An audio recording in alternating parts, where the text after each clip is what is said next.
भास्कर आणि विलास कुठे गेलेत कुणास ठाऊक. अवंती, तू आणि विलास या दोघांना घेऊन देवळात जा. एक पत्रिका तिथे ठेवायला हवी ना. हो आहे. सावी, देवळात जाताना छान तयार होऊन जा.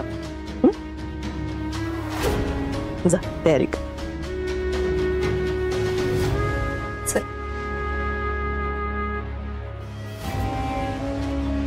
आता तू काय असाच जाणार आहेस का? नाही नाही, जा तयार हो.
सावी, पत्रिका नाही.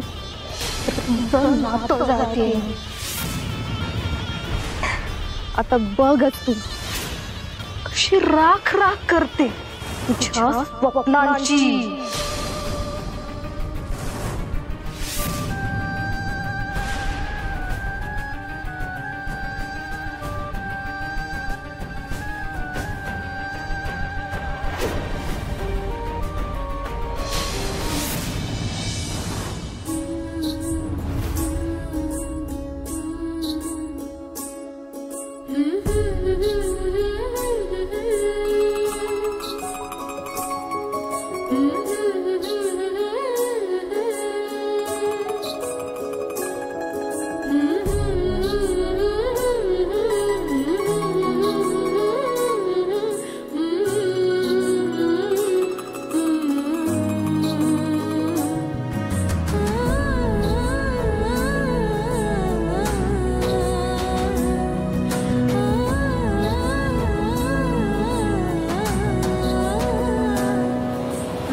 तुमचा संसार सुखाचा व्हावा.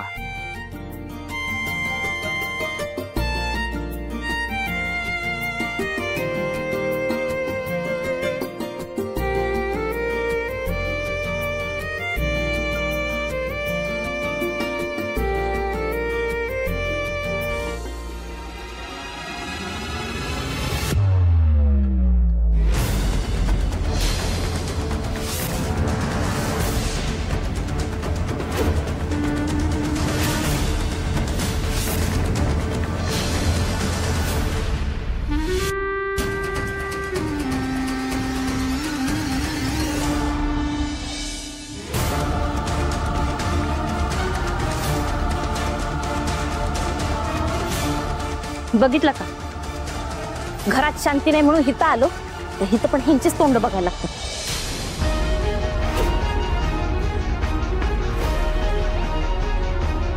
ही दोघं ना आपली काय पाठच सोडत नाहीत बघा. दीपा, आपण कुठं आलोय ह्याचं तरी भान ठेव. सारखं सारखं काय तोंड सोडायचं ते.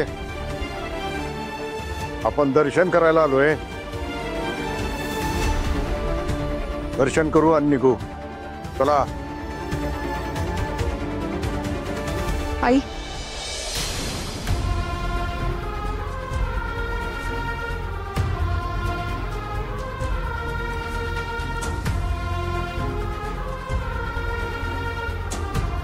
अनुराधा, चला.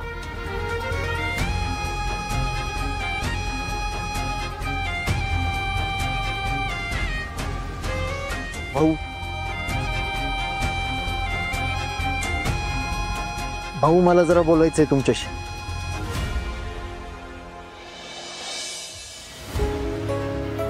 दादा,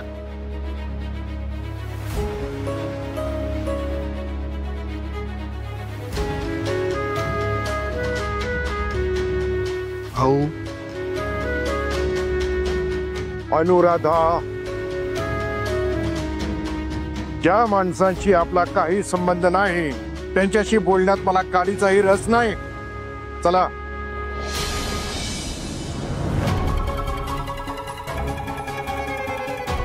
भाऊ, संबंध नाही असं कसं म्हणताय तुम्ही? आता लवकरच मुजुमदार आणि नाईक यांच्यात नवीन नातं जोडलं जाणार आहे.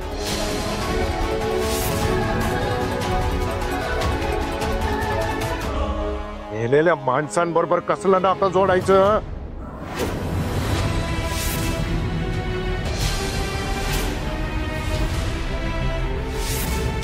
आणि तसंही आणि या मुजुमदारांशी नातच काय? माझ्या नावा शेजारी मुजुमदारांचं नाव वाचलेलं सुद्धा मला चालणार नाही. चला.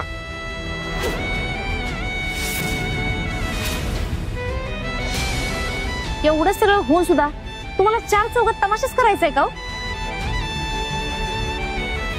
जरा तरी लाज बाळगा.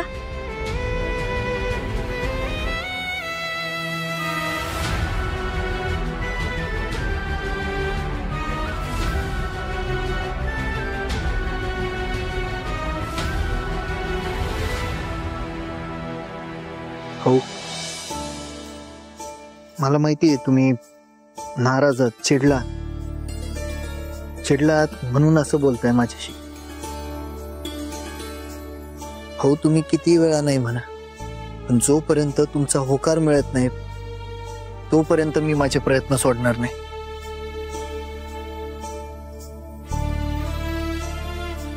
जोपर्यंत तुम्ही स्वतः येऊन आशीर्वाद देणार नाही आमचं लग्न पूर्ण होणार नाही भाऊ.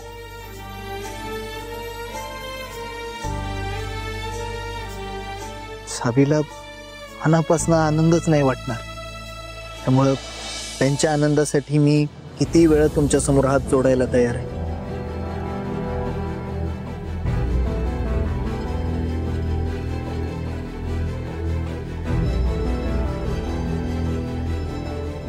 हो, ही आमच्या लग्नाची पत्रिका आहे.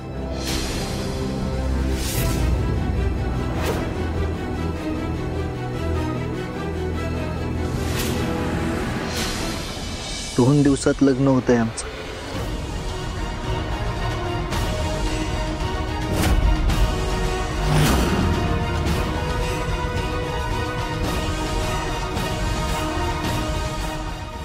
तुम्ही प्लीज या.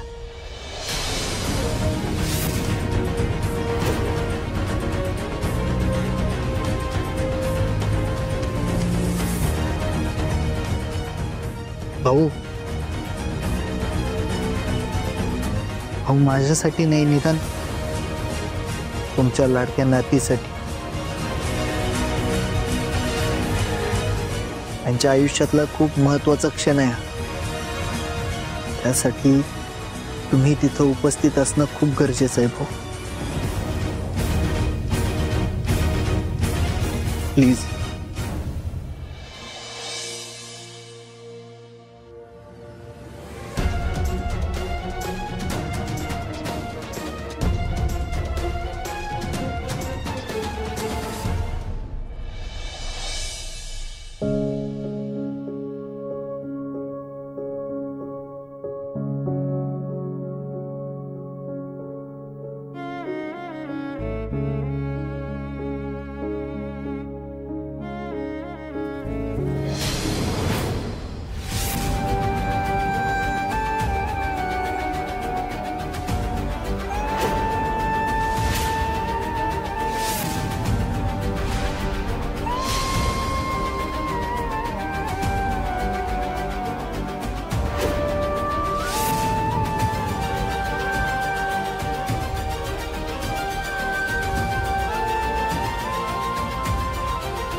आम्ही वाट बघू तुमची.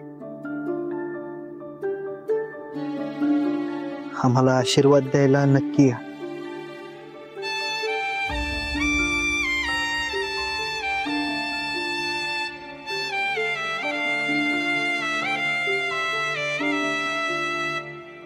चला.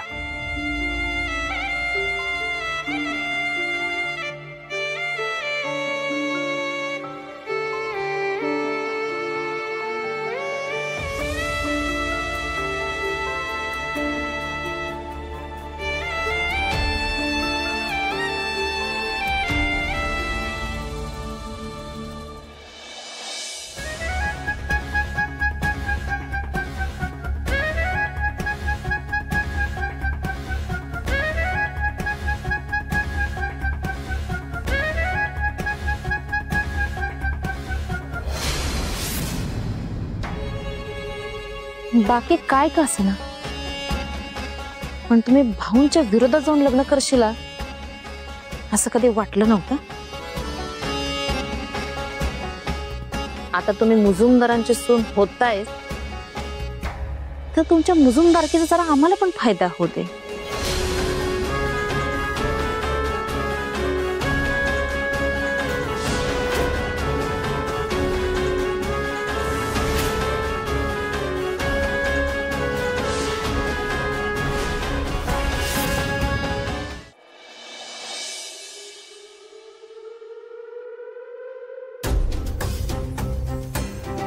दादा,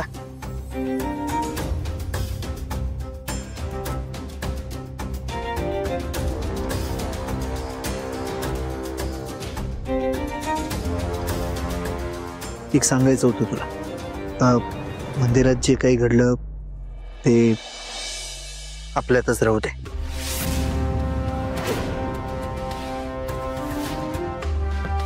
म्हणजे त्यातलं आईला काही बोलू नकोस. दादा प्लीज. बघ, आई आता खूप जास्त आनंदात आहे. त्यात तिकडे जे काही घडलं ते जर तिला कळालं ना तर हिच्या डोक्यात राहील, ते मूड ऑफ होईल तिचा. सो प्लीज तिला काही बोलू नकोस.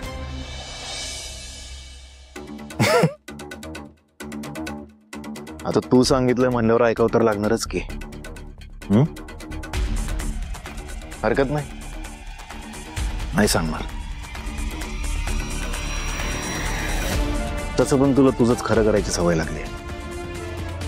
नाही सांगणार, पण धैर्य.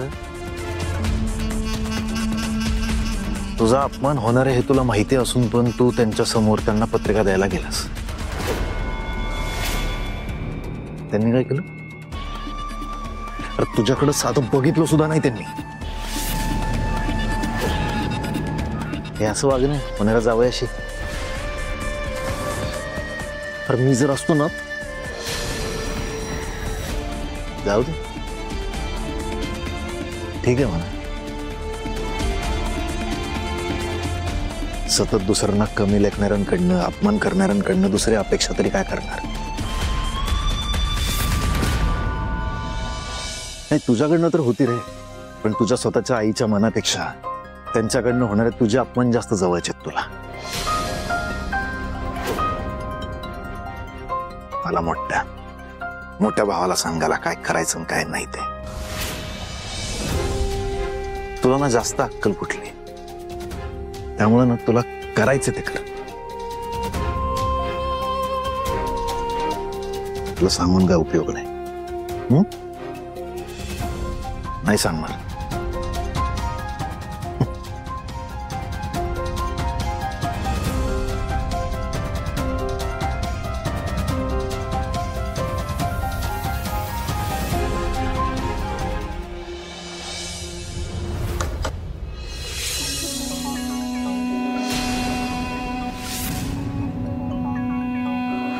मी भाऊंना वचन दिलंय, कुठल्याही परिस्थितीत तुमच्या नातीला सुखात ठेवी.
सावी, काल तुझं नशीब चांगलं होतं म्हणून वाचलीस तू, पण आज तुझं नशीब सुद्धा माझ्यापासून तुला वाचवू शकणार नाहीये.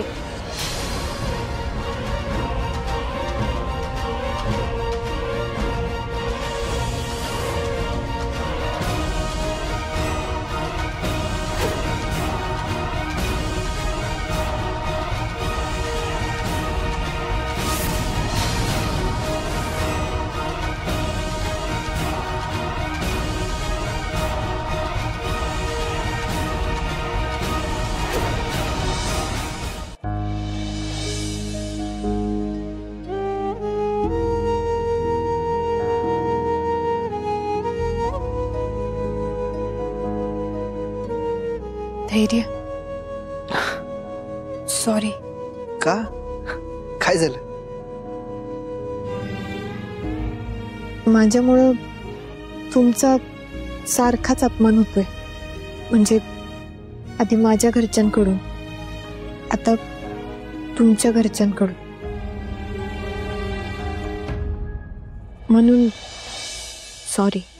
साव्या, तुम्ही कशाला सॉरी म्हणताय?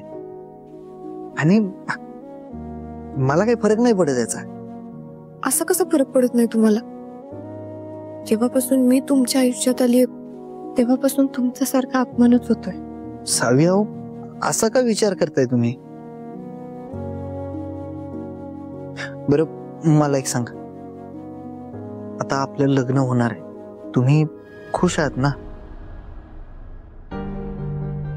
धैर्य, हा काय प्रश्न विचारताय?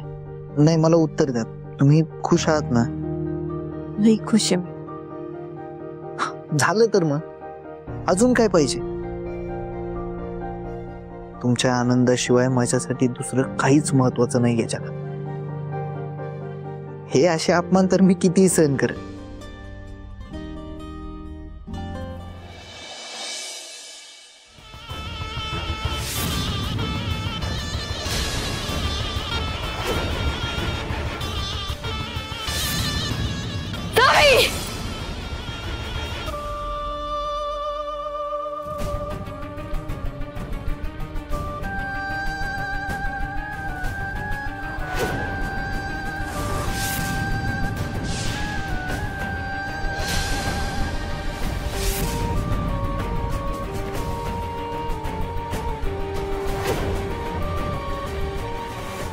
सावी, तुझ्यामुळे नाकारलं मला धैर्यांनी. लहानपणापासून मी त्यांच्यावर प्रेम केलं, त्याची किंमत तू शून्य केलीस. नाही सावी, नाही, मी तुला सोडणार नाही. मी तुला सोडणार नाही. मी तुला सोडणार नाही सावी.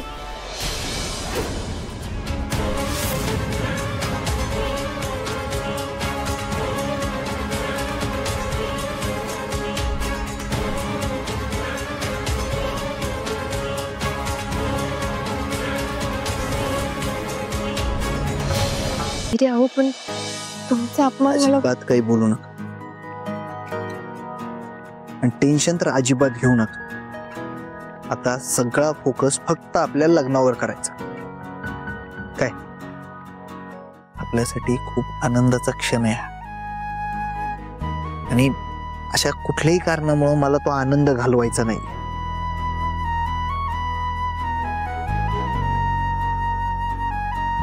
सावी,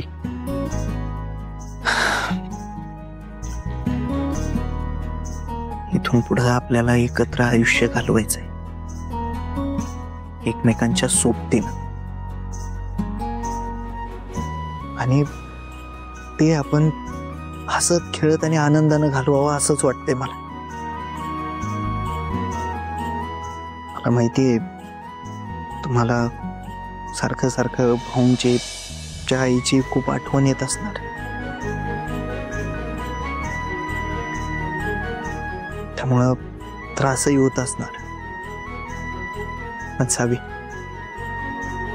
विश्वास ठेवा माझ्यावर.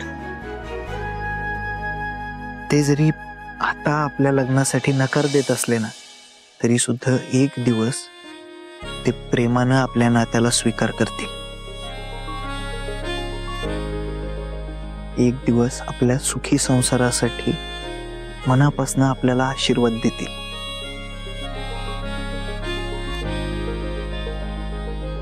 सो प्लीज असं सॅड राहू नका बरं. आणि तुमच्या घरच्यांना मनवताना जर आपणच असे पेशन्स हरलो तर कसं चालेल बरं? बरं, आता मला एक प्रॉमिस करा, या असल्या छोट्या मोठ्या कारणांमुळे तुम्ही स्वतःचा मूड ऑफ करून घेणार नाही. चालेल हो, लग्न होतंय आपलं, आणि लग्न आयुष्यात एकदाच होतं. हे म्हणजे काही लोकांचं दोनदा होतं, काहींचं तीनदा होतं, पण आपलं तर एकदाच होणार आहे ना.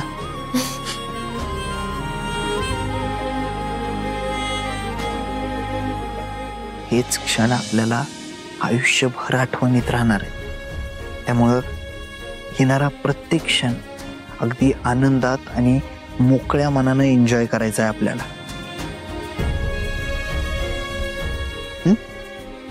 सो प्रॉमिस मी, इथनं पुढे होणारा प्रत्येक विधी, प्रत्येक कार्यक्रम तुम्ही असा सॅड फेसनी नाही तर एकदम आनंदात अटेंड करायचा. काय? सॅड फेसला नो एंट्री. एवढं कराल ना माझ्यासाठी? प्रॉमिस. तुमच्यासाठी तर मी काही करू शकतो. तुम्ही बरोबर माझं मन वळवता.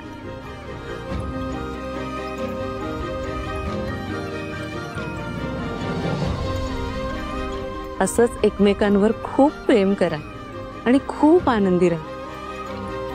आणि हो, काळजी करू नका, सगळं नीट होईल. बरं, तुम्ही जा आता, आराम करा. उद्या मेहंदी आहे नाही का? आणि मेहंदी एन्जॉय करायला एनर्जी नको?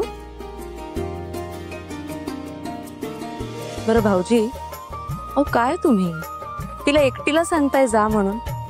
जा, रूम पर्यंत सोडून या. म्हणजे कसं तुम्हाला आणखी थोडा वेळ तिचा हात धरता येईल आणि गप्पा मारता येतील नाही का?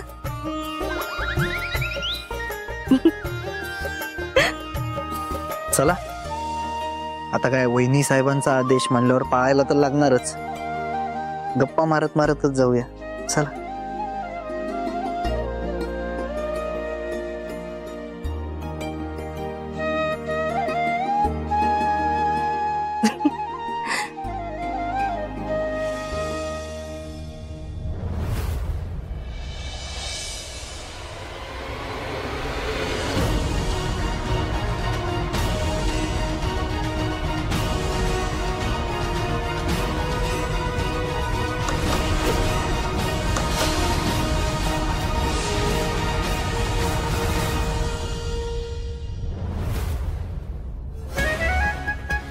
वकील साहेब, मी काय सांगितलं कळलं ना तुम्हाला? नसेल कळलं तर आत्ताच विचारा, परत उद्या काय घोळ नको.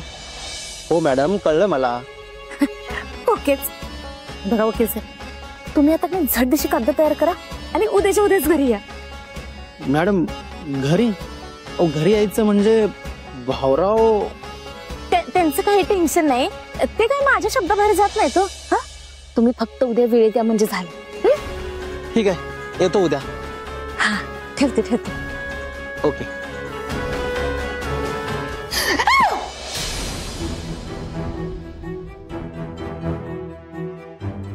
असं काय मध्येच भूतासारखं उभं राहिल्याचं? गचकली असते की मी. इथे काय चाललंय तुझं? तुम्ही मला घाबरवा आणि मलाच विचारा काय चाललंय माझं. हा, फोनवर काय बोलत होतीस हे विचारालं. वकिलाला कसली कागदपत्र तयार करायला सांगितलंस? दीपे, तू तुमच्या नरडेला आधी सायलेन्सर लावा. आणि ह्या आवाजात जर तुम्ही तुमच्या बहिणीबरोबर बोलला असता का नाही, तर आज ही वेळ आपल्यावर आलीच नसती. घ्या, बघा तुमची लाडकी बहीण काय करायला लागल्या ते.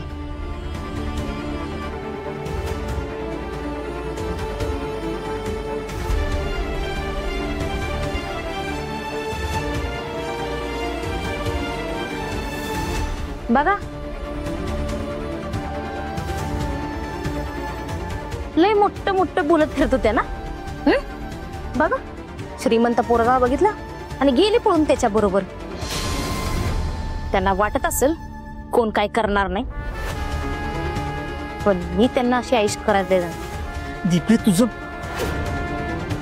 काय चाललंय तुझ्या डोक्यात? वेळ आली की नाही मग सगळं सांगे. दीपे अगं घरात परिस्थिती काय आहे आणि तुझं काय चाललंय? हे नसते उद्योग बंद कर, जरा तरी शाण्यासारखी वाग. आता आवाज खाली करायचा हे सगळं ना तुमच्या बहिणीसमोर दाखवायचं, माझ्या समोर नाही. आतापर्यंत मी लई खपवून घेतलं, इथनं पुढून नाही खपवून घेणार. आणि तुमच्या डोक्यातलं ना बहिणीबद्दलचं आंधळ प्रेम जरा बाहेर काढा आणि उघड्या डोळ्यांनी बघा.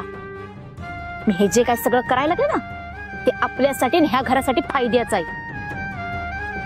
तुमची बहीण तिथं लोळत बसली असेल आणि नोकरांना आदेश देत असेल हे काम करा ते काम करा, तसं इथं कोण नोकर नाही, सगळी कामं मला करायला लागतात. त्यामुळे बाजूला वा, मला कामं करू देत.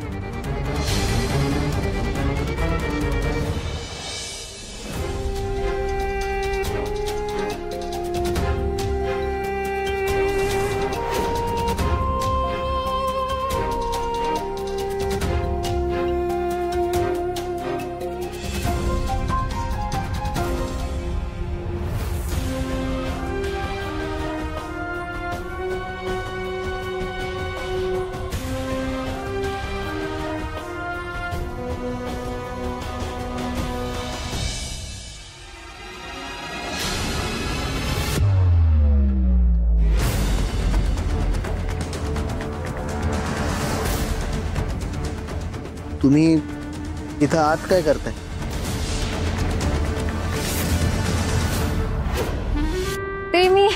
ते सावीसाठी पाणी ठेवायला आलेले आणि चुकून ग्लास फुटला माझ्याकडून.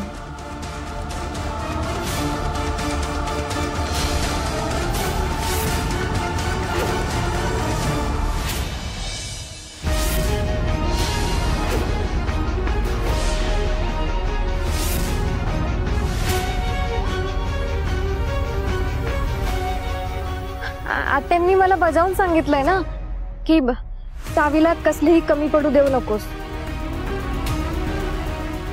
तिची नीट काळजी घे म्हणून. आव आणि पाणी ठेवलं आणि चुकून धक्का लागला, माझा ग्लासच फुटला माझ्याकडून. सॉरी हा, मी लगेच आवरते. अगं नाही, राहू दे, मी करते सर. थांबा सावी, काही गरज नाही. यांनी काच फोडलीये तर त्यात साफ करतील. उग तुम्हाला काही व्हायला नको. आणि इरा, काम जरा नीट करत जा. वेंदळेपणा बस झाला आता. उगाच सावीला काही लागलं असतं तर आपण बाहेर थांबूया, तोपर्यंत या साफ करून घेतील. आणि जरा नीट साफ करा ते.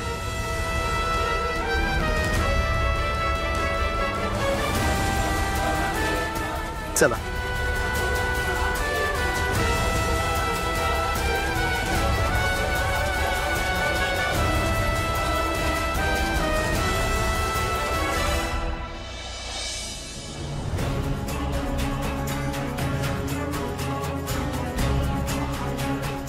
पुन्हा एकदा वाचलीस आणि यावेळी पण माझ्या धैर्यानेच वाचवलं तुला.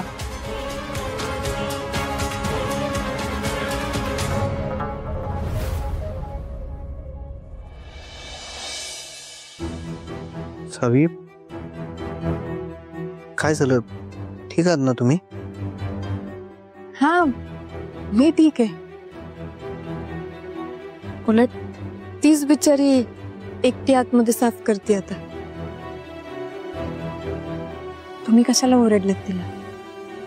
अहो, चुकून फुटला असेल ग्लास तिच्या हातून.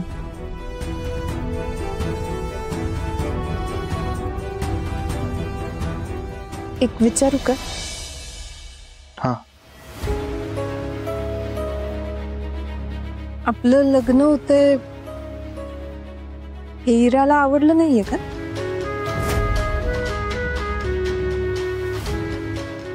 का म्हणजे असं का विचारताय तुम्ही? नाही, मी आल्यापासून बघते ती खुश नाहीये. मनात काहीतरी टोचल्यासारखे भाव तुझ्या चेहऱ्यावर दिसतात. मी आवडले नाहीये का तिला? काय ना, इरा मामाची एकुलती एक मुलगी आहे, त्यामुळे मामानं लय लाडात वाढवलंय तिला. त्यामुळे काय ना, सगळ्या गोष्टी सगळी लोक तिच्या अवतीभोवती असावीत असं तिला वाटतं. ती आहेच अशी नाक मोडून राहणारी. आता सगळं अटेन्शन तिच्यावरनं गेलंय ना, त्यामुळं ती जरा चिडली आहे. म्हणून तुम्हाला असं वाटत असेल की ती तुमच्याशी तुसडेपणानं वागते.